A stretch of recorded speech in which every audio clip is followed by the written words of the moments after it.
एक पक्षी था जो रेगिस्तान में रहता था, बहुत बीमार, कोई पंख नहीं, खाने पीने के लिए कुछ नहीं, रहने के लिए कोई आश्रय नहीं था।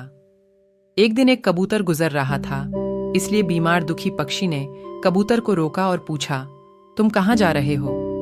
इसने उत्तर दिया, मैं स्वर्ग जा रहा हूं। तो बीमार पक्षी ने कहा, कृपया मेरे लिए पता करें कब मेरी पीड़ा समाप्त हो जाएगी। कबूतर ने कहा, निश्चित, मैं करूंगा, और बीमार पक्षी को अलविदा बोली। कबूतर स्वर्ग पहुंचा और प्रवेश द्वार पर परी प्रभारी के साथ बीमार पक्षी का संदेश साझा किया। परी ने कहा, पक्षी को जीवन के अगले 7 वर्षों तक इसी तरह से ही भुगतना पड़ेगा, तब तक कोई खुशी नहीं। कबूतर ने कहा, जब बीमार पक्षी यह सुनेगा तो वह निराश हो जाएगा। क्या आप इसके लिए कोई उपाय बता सकते हैं? देवदूत ने उत्तर दिया, उसे इस वाक्य को हमेशा बोलने के लिए कहो, हे ईश्वर, आपने जो कुछ भी दिया उन सब के लिए आपका शुक्रिया। बीमार पक्षी को कबूतर ने स्वर्गदूत का संदेश दिया। 7 दिनों के बाद कबूतर फिर से गुजर रहा था और उसने देखा कि पक्षी बहुत खुश था। उसके शरीर पर पंख उग आए, एक छोटा सा पौधा रेगिस्तानी इलाके में बड़ा हुआ। पानी का एक छोटा तालाब भी था। चिड़िया खुश होकर नाच रही थी। कबूतर चकित था।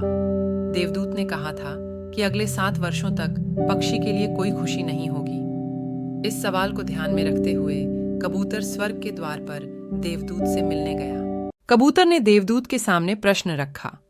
देवदूत ने उत्तर दिया, हाँ, यह सच है कि पक्षी के लिए 7 साल तक कोई खुशी नहीं थी, लेकिन क्योंकि पक्षी हर स्थिति में सब कुछ के लिए भगवान आपका शुक्रिया बोल रहा था, ईश्वर का आभार कर रहा था, इससे उसका जीवन बदल गया।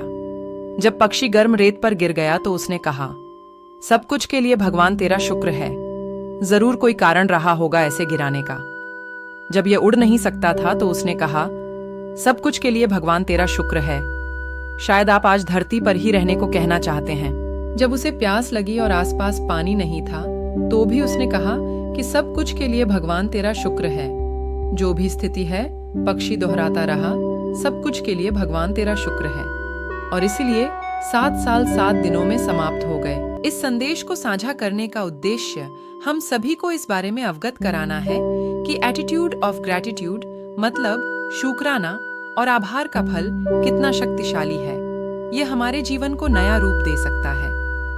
हमारे जीवन में बदलाव का अनुभव करने के लिए इस कहानी को लगातार सुनें। इसीलिए आभारी रहें और अपने दृष्टिकोण में बदलाव देखें। यदि आपको यह वीडियो पसंद आया हो तो मेरे चैनल को लाइक, शेयर और सब्सक्राइब करें और घंटी के आइकन को दबाएं।